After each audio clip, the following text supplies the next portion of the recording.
Hi class. Instead of going through the whole PowerPoint for chapter 4, I just want to focus on one important area. You can read all the rest, and there's some really interesting things in this chapter.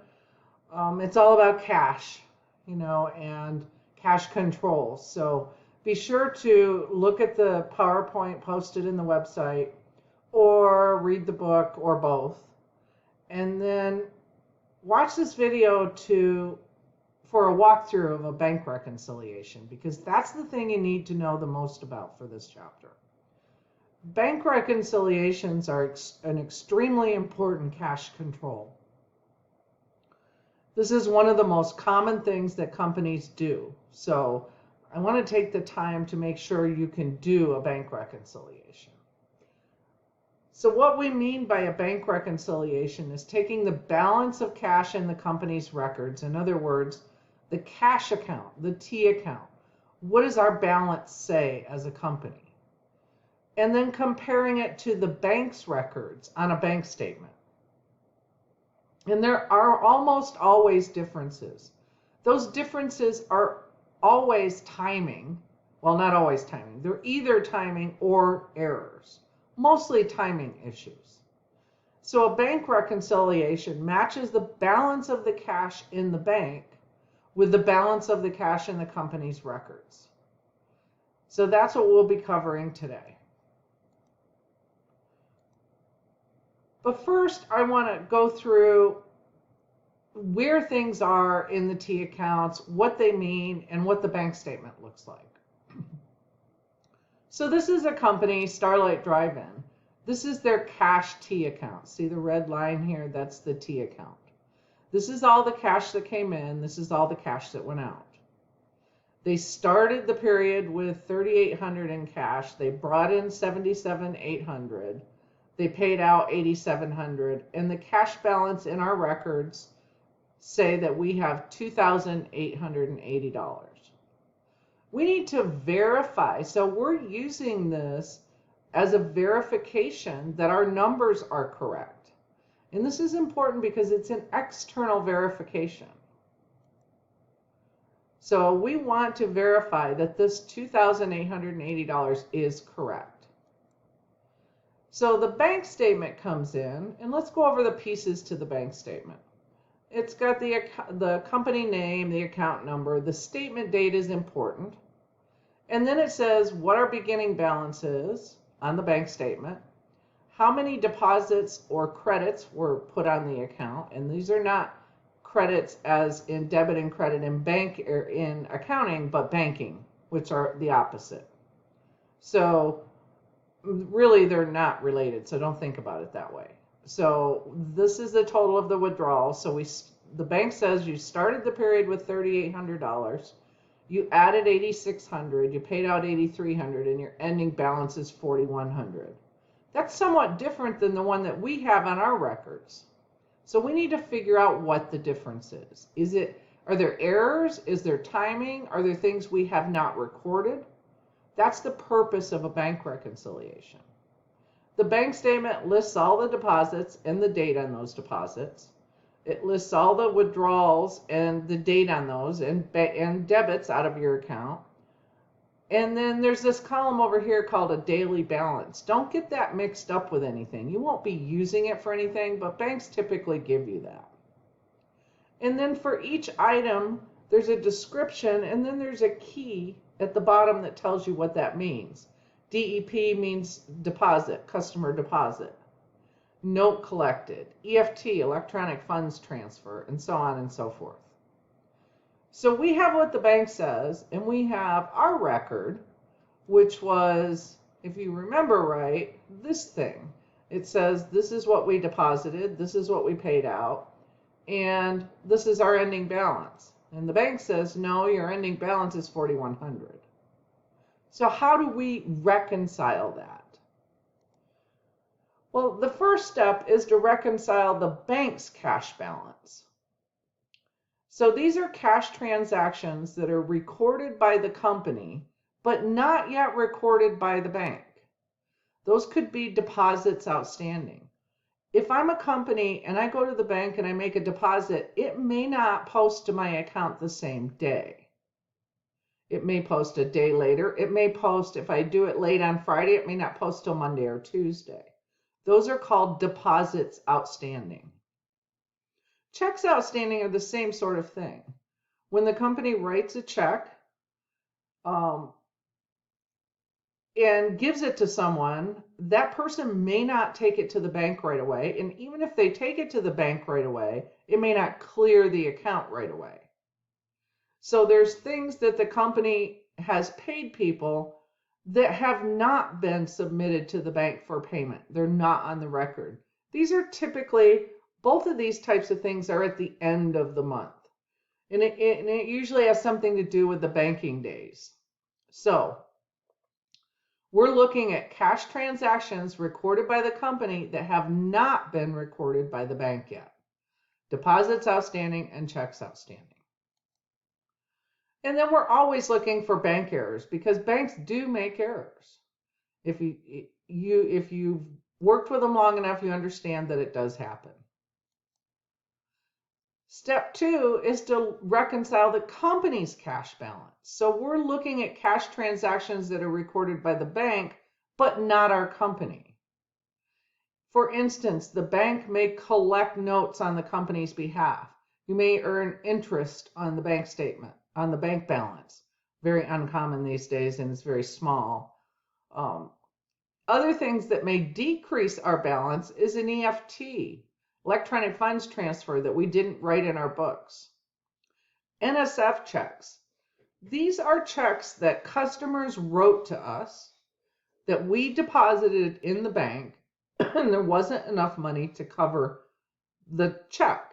So it was returned to the customer, returned out of our account. So we showed it going in, but it never deposited because there was not enough funds to deposit it.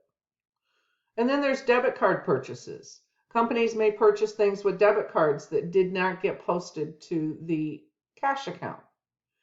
There may be bank service fees. Banks charge service fees. We don't know what it is until we get the bank statement, and it'll be on there, and that's not in our records yet. And then we'll also look for company errors because companies do make errors, just like banks do.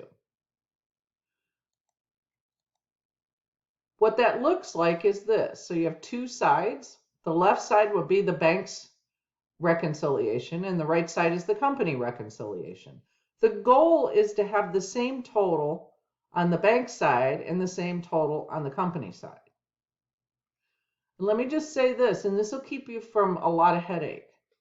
Deposits outstanding and checks outstanding only go on the bank side.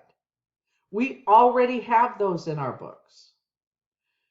The only other thing that can go on the bank side is a bank error. We don't get to change the bank's books unless they made an error, in which case they will typically reverse it as soon as you let them know. So again, bank side, deposits outstanding, checks outstanding, and any bank errors. Everything else goes to the company side. These are things that are on the bank statement that are not in the company books. The bank side are things that are in the company books that are not in the bank statement. That's an important distinction. So this was step 1, do the bank's balance. Step 2, do the company's balance. And then compare those. When they equal each other, we call that reconciled. This is a very common thing to do for any business. Every business should do this. You should do this personally. You probably do this personally, but you may not put it down on paper. You may log into your bank account and double check everything and make sure everything you deposited showed up there and everything you paid out came out, and stuff that was coming out that you understand what it is and it does belong to you and there were no errors. That's basically a bank reconciliation. We'll just get a little more formal with it here. And then once we do step 1 and step 2 and we reconcile, then all of these things that were not in the company's books need to be put in the company's books through journal entries. We can't just say, oh yeah, we reconciled, but our balance still says 2880. So we debit cash for items that add to the balance and credit cash for items that subtract from the balance on the company's adjustments. Oh, and that's not the example I'm going to do. I'm going to do a different example, couple of examples for you. Okay, so we're going to do brief exercise 4-9, and you can find this in your textbook.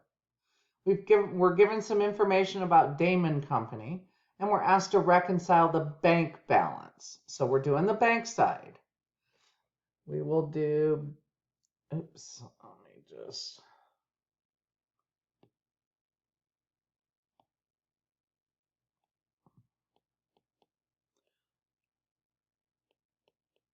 BE 4-9.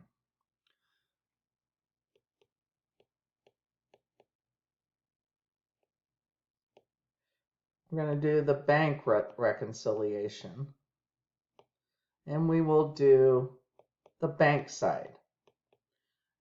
Just know that there's a company side as well, and this is the company side. We're not asked to do that in this one, so we won't. They're saying that Damon Company receives its monthly bank statement, which reports a balance of $2,000. So the bank is saying we have $2,000 at the end of the month. After comparing this to the company's cash records, Damon's accountants determined that deposits outstanding total $4,200 and checks outstanding total $4,450. That means that the company has made $4,200 in deposits that have not cleared the bank yet, and written $4,450 in checks that have not cleared the bank yet. So we start with the bank statement balance. So the bank balance, which is $2,000. We're going to add deposits outstanding. We wanted to add deposits outstanding because we've deposited those. They're going to hit the bank. We have a receipt. They just haven't hit the bank yet. So plus 4,200. We're going to subtract checks outstanding, because these are checks we've written. They're out there. They're going to be cashed. They just haven't been cashed yet. So minus 4,450. Our total is then 1,750. Let me see if I can write that a little more clearly. 1,750. This is the reconciled bank balance. So that's how you do the bank side. Let's take a look at the next one, which is BE 4-10. Same sort of thing, except this time we're going to do the company side. So the bank side is over here, and the company side is over here. We're going to do the company side this time for a different company. Born Incorporated reports a cash balance at the end of the month of 2620. Okay, let's start with that. Balance 2620. A comparison of the company's records with the bank statement reveals several additional cash transactions that happened that we do not have on our books. We need to add or subtract those to our books as it needs to be. So let's take a look at the first one.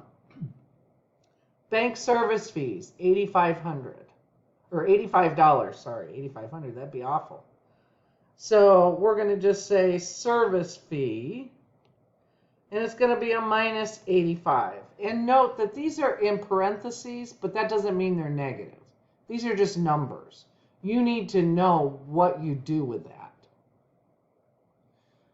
NSF check from a customer. So a customer wrote us a check and it bounced. We need to subtract that from our books because we didn't get it.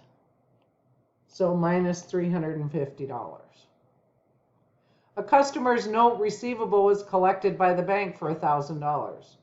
So what happened was a customer owed us $1,000 and the bank collected it through EFT or some sort of manner.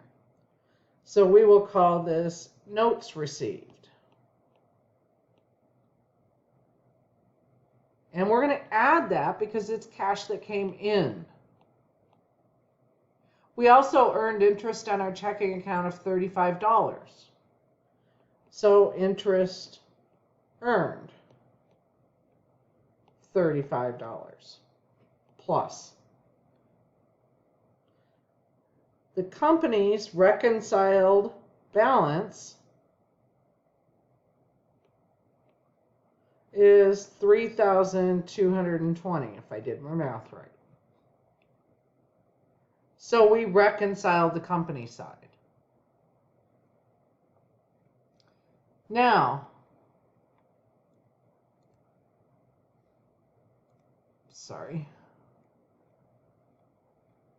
let's do another problem. Only this side, this time we're going to do both sides. I'm going to put it together. So BE4-12. Brangelina Adoption Agency's general ledger shows a cash balance of $45.93. So we can start writing stuff down. So that's the company side, because our ledger says $45.93. The balance of cash in the March end bank statement is $73.45. So on the bank side, we have a balance of $73.45. A review of the bank statement reveals the following information. Checks outstanding of $28.03. Okay. Checks outstanding goes on the bank side always. And we're going to subtract those because they're going to get paid. $28.03. There's a bank service fee of $85. That's a company side thing.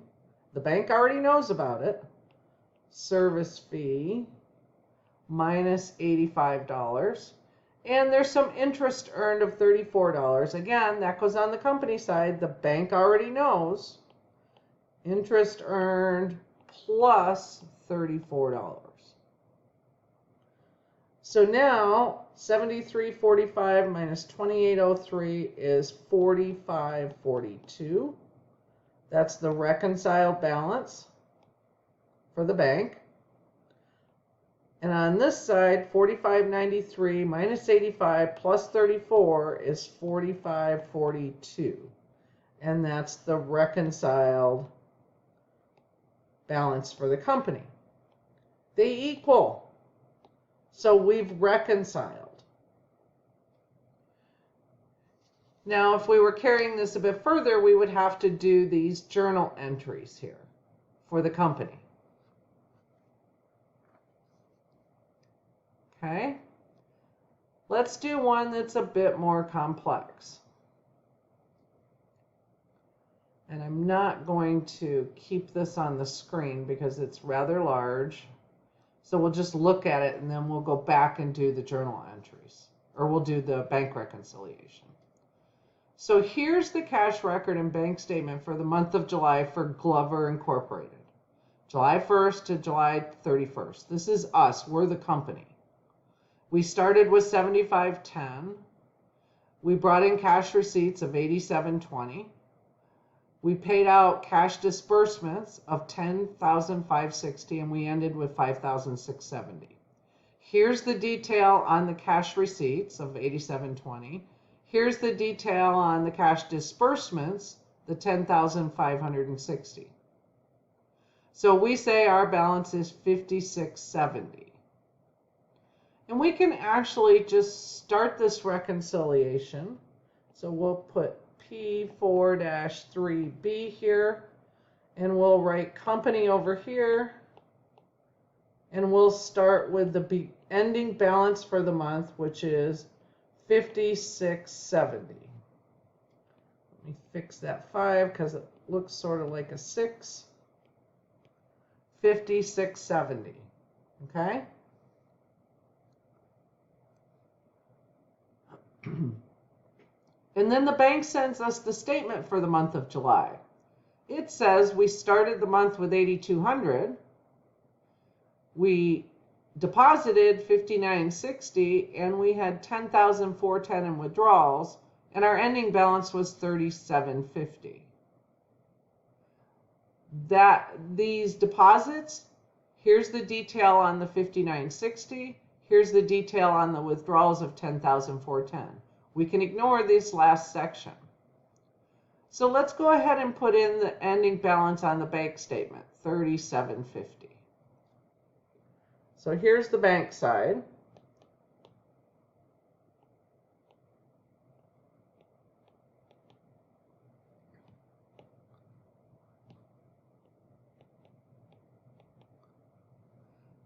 So obviously they don't equal. We need to know why. Step one is do the bank side. So what we do here is we look for things in our books, things that are in here that are not on here. And we ignore everything that's on here but not in our books. So the first thing we look at, again, are things that are on our books but not on the bank statement. There are only 3 possible items that can go on the bank side. Deposits outstanding, checks outstanding, or bank errors. So we can't have anything else on the bank side. This is the most common mistake students make. They either put deposits outstanding and checks outstanding on the company side, or they put all of the other stuff on the bank side. These are the only 3 items that can possibly be on the bank side. So what we're looking for are things that are in our books but not in the bank statement. So we start comparing. On 7/9, we deposited $2,660.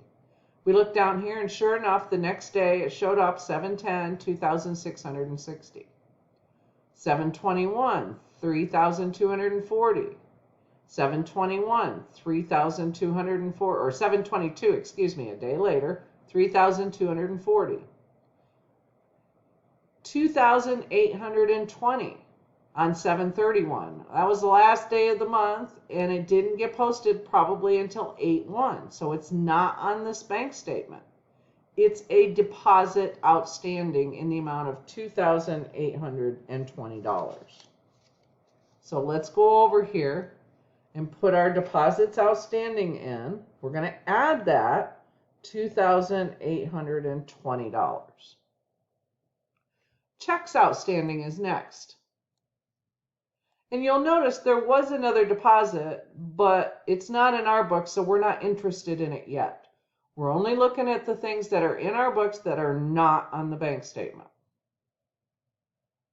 So let's look at what we paid out. Check 531, $1,600. Check 532, $2,060. Check 533, $4,000. Oh, wait, something happened here. $4,900, $4,500. Well, that's an error, and it looks like it was an error on our part, but we'll fix that later. Just know that that check did go through the bank. So that's an adjustment for the company side. The bank side is correct, $4,900. And the reason we know that is because unless it says the company made the error, we know it's, or unless it says the bank made the error, we know the company made it. They'll tell you in the problem. So check 533, $4,900. Check 534, $1,000, and check 535, $1,400. I do not see check 534 and check 535. So those are checks outstanding. So check 534 for $1,000 and 535 for $1,400. That's a total of $2,400. So our checks outstanding, we're going to subtract 2,400, which is check 534 and 535. And according to the problem, the bank didn't make any errors. They didn't list any bank errors, so there aren't any. So we don't have bank errors. And if we add 3750 plus 2820 minus 2400, we come up with 4170 is the balance per the bank. The reconciled balance per the bank. So that's the bank side. That's everything that's in our records that's not on the bank statement. Now we look at the company side, and what we want to look at here is everything that's on the bank statement that's not in our records. Okay, so we know there's a deposit here for interest that's not in our records, right? So we look at that first. I don't see any deposits for interest here, so we need to add it to the company side. So the company side, interest earned. We're going to add it, so that's $60. Okay? Let's look at these other items. So if we look at the bank statement, we've got check 530. That's not on our records, but there's a difference between what the banks are, our beginning balance of 7510 and the bank's beginning balance of 8200. That check 530 for $690, it tells us that relates to a check which was outstanding last month that cleared this month. So the difference between the beginning balances is this $690. So we're good on that. We can ignore it. Okay, so then we have check 531, 32. We know those are there. On 7/18, we have $500 NSF, non-sufficient funds. We do not have that in our records. So we need to subtract that from our records. NSF minus 500.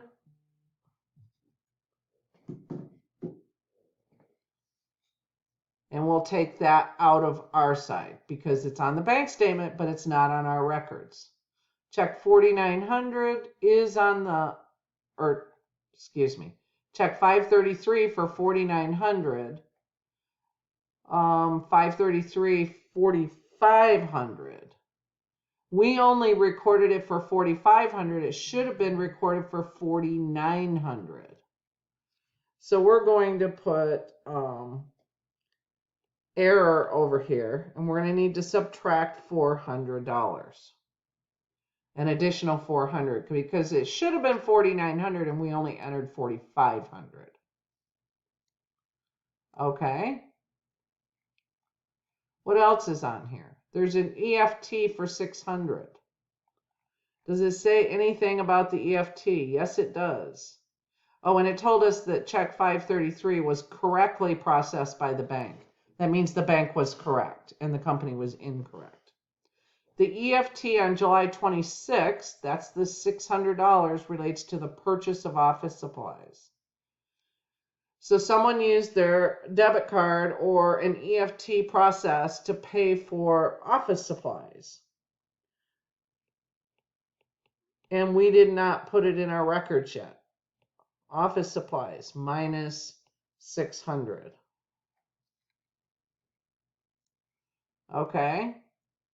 There's one other item, SF, means service fee of $60.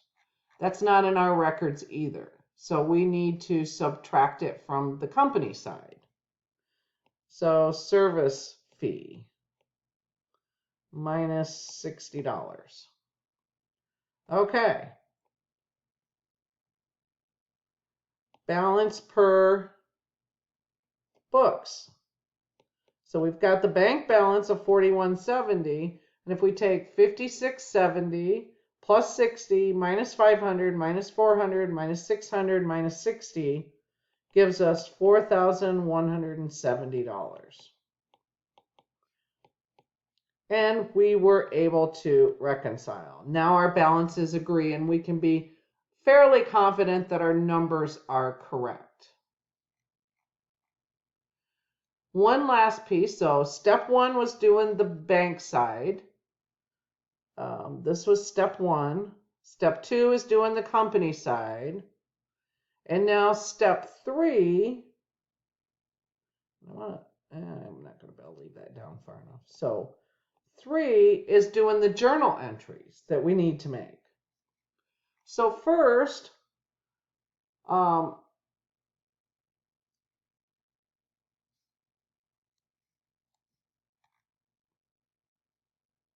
we need to look at everything that we put on the company side that wasn't in our books, and we need to get it in our books. So in other words, we needed to add it to our cash T account. How do we do that? Well, first we look over here at everything that increased our account, and we only had one item, the $60 for interest earned. So to increase cash, you debit it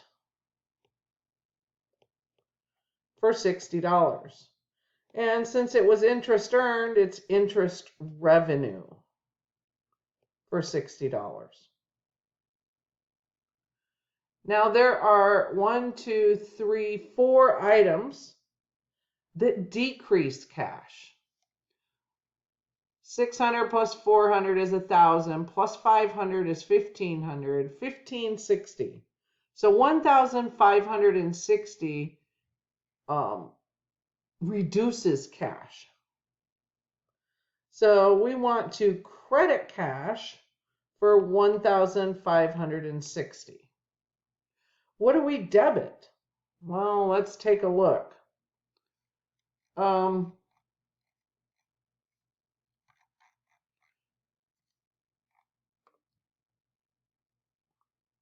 NSF, $500. That's our first item. Well, that was from a customer, and we showed they paid, and they really didn't pay. So we need to still collect that from our customer. So we're going to put it in accounts receivable for $500, because we still have to collect that. So we'll debit accounts receivable $500. The next one is an error. That error related to this check right here, check 533.